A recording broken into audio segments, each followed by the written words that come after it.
बिस्मिल्लाहिर्रहमानिर्रहीम, अस्सलाम वालेकुम। लास्ट लेक्चर में मैंने आपको पर्सनल प्रोनाउंस के मुतालिक काफ़ी डिटेल में बताया कि कैसे पर्सनल प्रोनाउन अपने साथ साथ जेंडर की आइडेंटिटी बताते हैं, कैरी करते हैं, कैसे वो नंबर्स के मुतालिक हमें बताते हैं, कैसे वो केसेस ऑफ नाउन के मुतालिक हमें बताते हैं।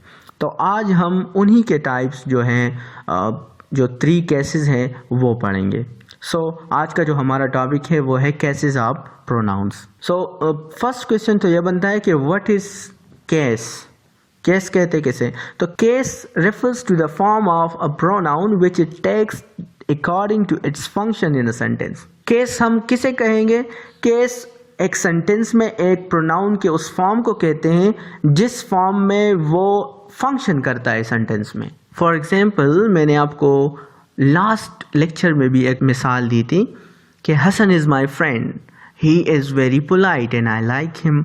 Hasan subject of the sentence था और subject part of the sentence में इस्तेमाल हुआ था, तो हमने नेक्स्ट सेंटेंस में ही इज़ वेरी पोलाइट लिखा, यानी ही हमने उसके बजाय हिम नहीं लिखा या हिज नहीं लिखा, क्योंकि ही रिप्लेस करता है हसन को। हसन भी क्या है? Subject place of the sentence में इस्तेमाल हुआ है और ही भी subject case of the pronoun है, तो इसलिए हमने उसकी जगह पर उसको इस्तेमाल किया। लेकिन नेक्स्ट सेंटेंस में हमने आई लाइक हिम को लिखा, ही को नहीं लिखा, क्योंकि यहाँ पर हसन जो है ये as a subject of the sentence नहीं इस्तेमाल हुआ, यहाँ पर वो object place of the sentence में इस्तेमाल हुआ है। इसलिए जब ऑब्जेक्ट की जगह पर यह प्रोनाउन जाएगा तो ये अपनी शक्ल चेंज कर देगा फ्रॉम ही टू हिम, और इसी तरह केसेस ऑफ प्रोनाउन वर्क करते हैं। There are 3 cases of pronouns in English, subjective और नॉमिनेटिव। सब्जेक्टिव भी कहा जाता है इसको और नॉमिनेटिव भी कहा जाता है। नॉर्मली हम इसको सब्जेक्टिव केस कहते हैं, दूसरे को हम ऑब्जेक्टिव केस कहते हैं, जो कि हमने ऑलरेडी पढ़ा कि ही और हिम। ही सब्जेक्टिव केस है and him is the objective case, और she is the subjective case and her is the objective case.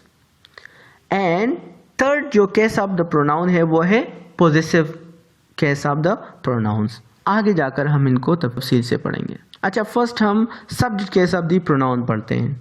Subject case of the pronoun, जिस तरह कि आप इन कॉलम्स में देख सकते हैं कि I, we, you, he, she, it and they, ये सब subject cases of the pronouns हैं, और इनको हम तब इस्तेमाल करते हैं सेंटेंसेस में जब हम सब्जेक्ट प्लेस पे किसी प्रोनाउन को इस्तेमाल करते हैं।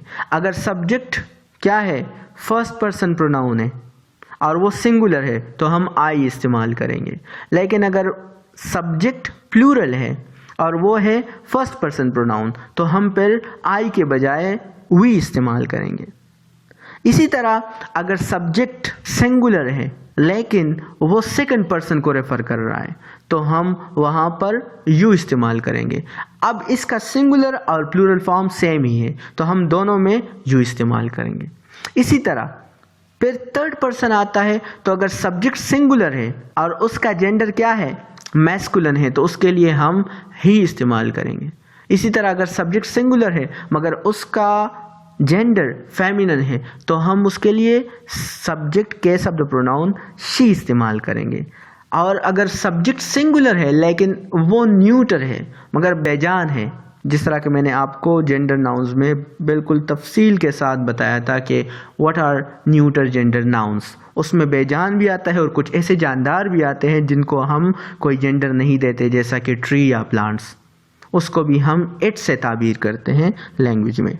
और अगर सब्जेक्ट वो प्लूरल है और थर्ड पर्सन प्रोनाउन में आते हैं तो फिर हम उसके लिए दे इस्तेमाल करेंगे। ये तो आपके हो गए subject case of the pronoun.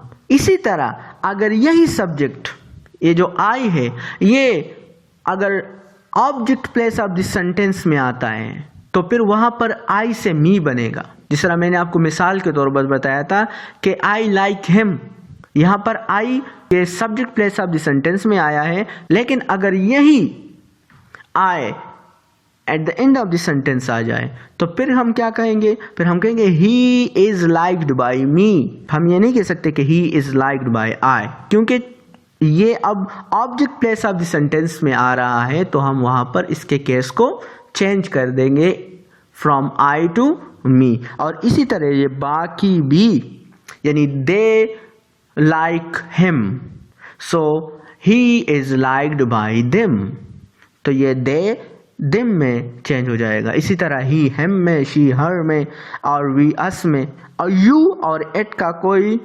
Object form नहीं है, तो ये इस्तेमाल नहीं होते एट द ऑब्जेक्ट प्लेस। अच्छा, अब हमारे पास एक ही केस बचता है जिसको हम कहते हैं possessive case of the pronoun. देखिए, पोजेसिव वो वर्ड्स होते हैं जो कि पोजीशन हमें बताते हैं, मलकियत हमें बताते हैं। लाइक यानी आप कहते हैं कि दिस इज़ माई बुक, ये मेरी किताब है, तो यहाँ पर आप मलकियत शो कर रहे हैं माई से। माई क्या शो कर रहा है? मलकियत शो कर रहा है, पोजीशन शो कर रहा है असल में। या दिस इज़ योर प्रॉब्लम, ये आपका मसला है। सो ये यूर क्या कर रहा है? ये पोजेस कर रहा है इस प्रॉब्लम को। Possessive case of the pronoun तो मैं सिंपल भी लिख सकता था यहाँ पर, यानी पोजेसिव केस का यहाँ पर वो दे देता और नीचे मैं लिखता कि my, mine, our, ours, your, yours, जिस तरह बाकी जगहों पर आपने सीखा होगा इसी तरह। लेकिन ये ऐसा है नहीं। पोजेसिव हमेशा दो में तकसीम होते हैं, एक को डिपेंडेंट पोजेसिव कहा जाता है, दूसरे को हम इंडिपेंडेंट कहते हैं। डिपेंडेंट और इंडिपेंडेंट में क्या फ़र्क है?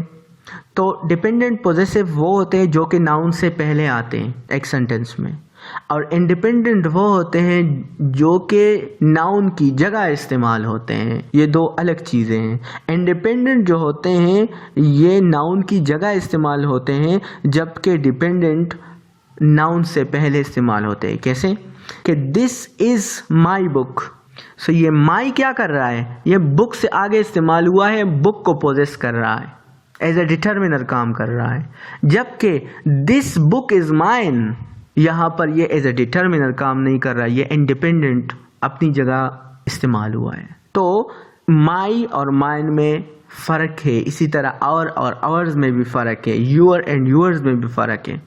जुमले में ये जिस फंक्शन में इस्तेमाल होते हैं, अगर आप इसको एज ए डिटर्मिनर लाएंगे जुमले में, तो फिर ये माई इस्तेमाल होगा, यूर इस्तेमाल होगा, और इस्तेमाल होगा, हिज, इट्स और देयर इस्तेमाल होगा। जबकि अगर आप इसको as an independent possessive pronoun इस्तेमाल करेंगे तो फिर ये माई की शक्ल में नहीं इस्तेमाल होगा, mine, ours, yours, hers and theirs की शक्ल में इस्तेमाल होगा। I hope you have got the concept of the cases of the pronouns, and if you have any kind and any sort of question, you can ask me in the comment box. Thank you so much.